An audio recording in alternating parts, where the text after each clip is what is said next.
বেইমানি বেইমানি বেইমানি। শেষ পর্যন্ত পাকিস্তান বাংলাদেশের সাথে বেইমানি করলো। কিভাবে করলো? তারা বিশ্বকাপ বয়কটের দ্বার প্রান্তে ছিল বাংলাদেশের সমর্থনে, কিন্তু শেষ পর্যন্ত কি হলো?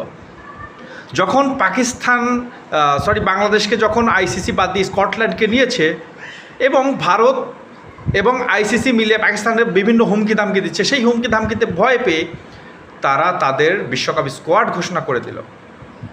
এটা রীতিমতো বেইমানি বাংলাদেশের সাথে। বাংলাদেশ তো আশ্বাস পেয়েছিল পাকিস্তানের কাছ থেকে যে সমস্ত সহযোগিতা তারা আমাদের করবে, কিন্তু তারা কি করলো? শেষ পর্যন্ত বাংলাদেশের সাথে 1971 সালের মতো আবারও বেইমানি, গাদ্দারি করলো।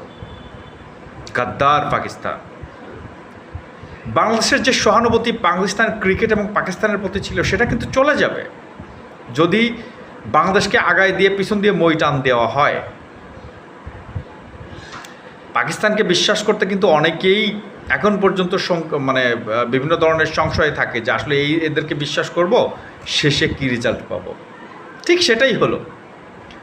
অনেক দূর এগিয়ে গিয়েছিল দুইটা ক্রিকেট বোর্ড, পিসিবি এবং বিসিবি সম্মিলিতভাবে, কিন্তু শেষ পর্যন্ত এসে পাকিস্তান পিছু টান দিয়ে নিজেদের দল ঘোষণা করলো, যেখানে আইসিসি বাংলাদেশকে ব্লক করে দিয়েছে T20 ওয়ার্ল্ড কাপে।